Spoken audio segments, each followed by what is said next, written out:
अहिलेसम्मकै उत्कृष्ट मन्त्री बनिन् प्रतिभा रावल।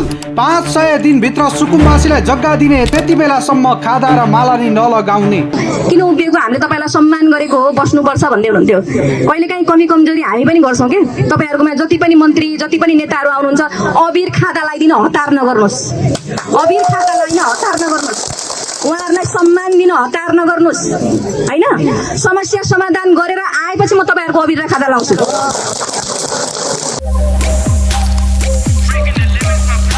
Extreme energy drink. सामान्य प्रशासन तथा भूमि सुधार मन्त्री प्रतिभा रावलले देशभरिका सुकुम्बासी समस्यालाई आगामी 500 दिनभित्र पूर्ण रूपमा समाधान गर्ने दृढ सङ्कल्प व्यक्त गरेकी छिन्। कञ्चनपुर स्थित स्थानीय सुकुम्बासी बस्तीका बासिन्दालाई सम्बोधन गर्दै उनले सरकार गठनको पहिलो दिनदेखि नै यस संवेदनशील विषयमा मन्त्रालयले प्राथमिकताका साथ काम गरिरहेको जानकारी दिएकी छिन्। काम अघि सम्मान होइन, परिणामपछि मात्र स्वागत। सम्बोधनका क्रममा मन्त्री रावलले नेपाली राजनीतिमा कामै नगरी नेतालाई सम्मान र स्वागत गर्ने स्थापित परम्पराप्रति कडा असन्तुष्टि जनाइन्। बस्तीका बासिन्दा तथा आफ्नै पार्टीका कार्यकर्ताले उनलाई स्वागत गर्न तयार पारेको अबिर, खादा र माला लिन स्पष्ट रूपमा अस्वीकार गर्दै उनले भनिन्, तपाईहरूको वर्षौंदेखिको समस्या समाधान गरेर आएपछि मात्र अब अबिर र खादा लगाउँछु। काम नगरी सम्मान लिनुको कुनै अर्थ छैन। उनले आफ्नो दल राष्ट्रिय स्वतन्त्र पार्टी रासपाका अन्य कुनै पनि राजनीतिक दलका नेता कार्यकर्तालाई काम पूरा नभई सम्मान गर्न हतार नगर्न आग्रह गरिन्। जनताले दिएको खादा, अबिर र फूल नेताले तब मात्र डिजर्भ गर्छ जब जनताको समस्याको वास्तविक समस्या निकाल्छ भन्ने उनको भनाइ थियो। अर्को पटक बस्तीमा आउँदा काम सम्पन्न भएको खुसियालीमा मात्रै अबिर र खादा साटासाट गर्ने उनले बाचा गरेकी छिन्। विस्थापनको त्रासबाट मुक्त हुन आश्वासन। सुकुम्बासी बस्तीमा व्याप्त विस्थापन र डोजर आतंकको त्रासलाई सम्बोधन गर्दै मन्त्री रावलले कसैलाई पनि बिना विकल्प वा कानुन विपरीत नउठाइने स्पष्ट पारिन्। वर्षौंदेखि भोग चलन गर्दै आएको ठाउँबाट उठाइने पो हुन् कि भन्ने, डोजर पो लगाइदिने हुन् कि भन्ने त्रास नपाल्न आग्रह गरिन्। हामी तपाईहरूलाई यो त्रासको वातावरणबाट मुक्त गराउन आएका हौँ, उनले भनेकी छन्। हजुरहरूको त्यो त्रासको वातावरण नहोस्। हजुरहरूलाई हजुरले बसेको ठाउँबाट कसैले पनि उठाउन सक्दैन। त्यही भएर तपाईँहरू एउटा कुरामा के ढुक्क हुनुहोस् भने जसले लाल पूर्जा पाउनुपर्ने हो कानुन सम्मत तरिकाले उसले लाल पूर्जा पाउँछ। भूमिहीन सुकुम्बासी, भूमिहीन दलित, भूमिहीन अव्यवस्थित बसोबासी सबैले लाल पूर्जा पाउनुहुन्छ। तपाईँहरू यो कुरामा चाहिँ ढुक्क हुनुहोस्। उनका अनुसार कानुन सम्मत तरिकाले भूमि सम्बन्धी हक पाउनुपर्ने भूमिहीन सुकुम्बासी, भूमिहीन दलित र अव्यवस्थित बसोबासीलाई प्रक्रिया पुर्याएर भूमिको वास्तविक मालिक बनाइनेछ। यदि कतिपय बस्ती वा जग्गाहरू हालको कानुनी व्यवस्था अनुसार नकारात्मक सूची, नेगेटिभ लिस्टमा परेको भए पनि आवश्यक नीतिगत तथा कानुनी संशोधन गरेर भए पनि समाधान खोजिने उनको आश्वासन छ।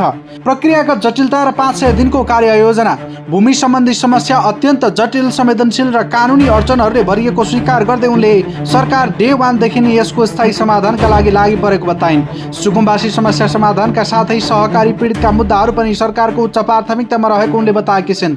यो विषयलाई कुनै पनि राजनीतिक दलको चुनावी फन्डा बन्न नदिने दाबी गर्दै मन्त्री रावलले 500 दिनभित्र देशैभरिका सुकुम्बासीलाई लाल पूर्जा वितरण गर्ने लक्ष्य निर्धारण गरेको बताइन्।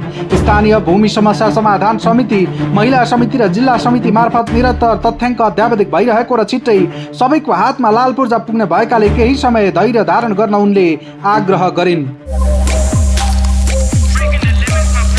Extreme energy drink. किन उभिएको? हामीले तपाईँलाई सम्मान गरेको हो, बस्नुपर्छ भन्दै हुनुहुन्थ्यो। कहिलेकाहीँ कमी कमजोरी हामी पनि गर्छौँ कि। तपाईँहरूकोमा जति पनि मन्त्री, जति पनि नेताहरू आउनुहुन्छ, अबिर खाता लगाइदिन हतार नगर्नुहोस्। अबिर खाता लगाइन हतार नगर्नुहोस्। उहाँहरूलाई सम्मान दिन हतार नगर्नुहोस् हैन। समस्या समाधान गरेर आएपछि म तपाईँहरूको अबिर र खाता लाउँछु है। त्यही भएर कुनै पनि नेता या त्यो राष्ट्रिय स्वतन्त्र पार्टीकै किन नहोस्, सम्मान दिन हतार नगर्नुहोस्। पहिला तपाईँहरूको यत्रो वर्षौंदेखि भोगिरहेको समस्याको समाधान हुनुपर्छ। त्यसपछि बल्ल त्यो नेताले, त्यो मन्त्रीले तपाईँहरूको खादा, तपाईँहरूको अबिर, तपाईँहरूले दिएको फुल उसले चाहिँ बल्ल डिजर्भ गर्छ, बल्ल उसले चाहिँ त्यो लायक हुन्छ लिनलाई। त्यही भएर मैले आज किन यहाँ चाहिँ तपाईँहरूको समस्या समाधान भएको दिनमा आउँछु। त्यो दिन सँगसँगै हामी पनि तपाईँहरूलाई पनि म अबिर लगाइदिन्छु, तपाईँहरूले पनि मलाई अबिर लाउने हो। त्यही भएर पहिला नेपाल सरकारलाई तपाईँहरूको उहाँको हकमा काम गर्न दिनुहोस्, यसरी सम्मान गर्न हतार गर्ने होइन कसैलाई पनि होइन। त्यही भएर यो अघिनेको पाटोमा मैले कुरा गरेर अबको हकमा जस्तो अघि नै मलाई यहाँ माग पत्र पनि बुझाइसक्नु भएको छ र यो विषयमा हाम्रो मैले समिति यहाँको जिल्ला समिति जसले चाहिँ भूमि समस्या समाधान समितिले काम पनि गरिरहेको छ, यो विषयमा पनि मैले यहाँबाट अपडेट लिएको छु। विषय जटिल छ, संवेदनशील छ, कतिपय कानुनी अडचन, एउटै खालको समस्या छैन, विभिन्न खालका समस्याहरू छौँ यहाँ। हामी सबैजना यहाँ जति पनि बसोबास गरिरहेका छौँ, एउटै खालको समस्या छैन, विभिन्न खालको समस्या छ र विभिन्न खालका समस्यालाई विभिन्न तरिकाले समाधान गर्नुपर्ने यो आवश्यकता छ। त्यही भएर अलिकति समय लाग्छ। मैले हजुरहरूलाई यहीँ आएर म किन भने भन्दा हजुरहरूको त्यो त्रासको वातावरण नहोस्, हजुरहरूलाई हजुरले बसेको ठाउँबाट कसैले पनि उठाउन सक्दैन। त्यही भएर तपाईँहरू एउटा कुरामा के ढुक्क हुनुहोस् भने जसले लाल पूर्जा पाउनुपर्ने हो कानुन सम्मत तरिकाले उसले लाल पूर्जा पाउँछ। भूमिहीन सुकुम्बासी, भूमिहीन दलित, भूमिहीन के अरे अव्यवस्थित बसोबासी सबैले लाल पूर्जा पाउनुहुन्छ। तपाईँहरू यो कुरामा चाहिँ ढुक्क हुनुहोस्। त्यही भएर तपाईँहरूलाई त्यो त्रासको वातावरण बनाइदिने, कसैले चाहिँ बिचमा हामी बिचमा खेल्न सक्ने त्यो हुनसक्छ। त्यसको लागि चाहिँ तपाईँहरूले तारमतार खबरदारी गर्नु भएको छ, विगतमा पनि गर्दै आउनु भएको छ। यसको लागि म फेरि पनि तपाईँहरूलाई धन्यवाद व्यक्त गर्न चाहन्छु। त्यही भएर तपाईँहरू एउटा कुरा चाहिँ के तपाईँहरू विश्वस्त हुनुहोस् भने तपाईहरू भूमिहीन जुन सुकुम्बासीहरू हुनुहुन्छ, सुकुम्बासीलाई कसैले चाहिँ उठाउन सक्दैन। कहिलेकाहीँ तपाईँहरूले बसेको जग्गा कहिलेकाहीँ नकारात्मक सूचीमा परे हुन सक्छ होइन। त्यसको हकमा पनि कुन कानुन ल्याएर कुन नीति परिवर्तन गरेर चाहिँ त्यसमा पनि सम्बोधन गर्न सकिन्छ भन्ने कुरामा नेपाल सरकार काम गरिरहेछ। अहिले झन्डै 5 महिना भयो नेपाल सरकार यो सरकार गठन भएको। त्यसमा हामी डे 1 देखि म मन्त्रीको हैसियतले यो समस्यामा समाधान गर्नको लागि यहाँ मात्रै होइन देशैभरिको समस्या समाधान गर्नलाई हामी डे 1 देखि मैले मन्त्रालय सम्हालेको पहिलो दिनबाट नै यसमा काम गरिरहेको छु। सँगसँगै सहकारी पीडितका पनि समस्या छन्, त्यसमा पनि हामी काम गरिरहेका छौँ। नेपाल सरकारको प्राथमिकतामा रहेको विषय हो सुकुम्बासीको समस्या। त्यही भएर हामीले यो सरकारको पालामा यो अब हामीले 500 दिन भनेका छौँ, 500 दिनभित्र सुकुम्बासीको समस्या हामीले चाहिँ समाधान गर्नेछौँ देशैभरिको हकमा। त्यसैले हजुरहरू पनि एउटा चाहिँ के चाहिँ के अरे नडराउनुहोस्, नआत्तिनुहोस्। मैले यहीँ आएर तपाईँहरूलाई किन निवेदन गरेँ भन्दा एउटा त्रासको वातावरण बनिएको छ अहिले देशैभरिबाट। ल हामीले बसेको ठाउँमा हामी वर्षौँबाट भोगचलन गरिरहेको ठाउँबाट हामीलाई उठाइदिने पो हुन् कि होइन, हामीलाई निकालिदिने पो हुन् कि, डोजर लगाइदिने पो हुन् कि भन्ने खालको छ। त्यस्तो होइन। त्यो भएर मैले तपाईँहरूलाई म आफै आएर म तपाईँहरूलाई क्लियर गर्न आएको यो कुराहरू। जसले चाहिँ सुकुम्बासीको हकमा जसले लाल पूर्जा पाउनुपर्ने हो उहाँहरूले लाल पूर्जा पाउनुहुन्छ। तपाईँहरू ढुक्क हुनुहोस्। यहाँ मै आएर तपाईँहरूलाई भन्दैछु। त्यही भएर बिचमा कसले के लगाइदिन्छ, कसले के खेलिदिन्छ त्यसमा तपाईँहरू नअल्मलिनु होला, त्यसमा नतर्सिनु होला, नआत्तिनु होला होइन। त्यही भएर हामी त्यसमा काम गरिरहेका छौँ। केही नीतिगत सुधारहरू गर्नुपर्ने छन्, केही गाँठा फुकाल्नु पर्ने छन्, त्यसमा हामी काम गरिरहेका छौँ। त्यसैले समय लागेको हो। त्यही भएर अलिकति समय धैर्य धारण गरिदिनु होला। हामीले यसमा काम गरिरहेका छौँ। छिट्टै हजुरहरूको पाउन सबैको हातमा चाहिँ यहाँ हामीले दिनुपर्ने, जसले चाहिँ हामीले दिनुपर्ने छ लाल पूर्जा, उहाँहरूको हातमा लाल पूर्जा हुन्छ।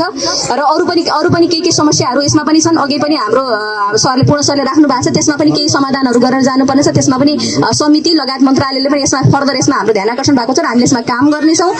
र हजुरहरूलाई फेरि पनि यहाँ यतिजना छोटो समयमा छोटो एउटा सूचनामा पनि यति धेरैजना यहाँ सबैजना चाहिँ मेरो कुरा सुन्न राख्नु कुरा सुनाउन आइदिनु भयो, यसको लागि धेरै धेरै धन्यवाद।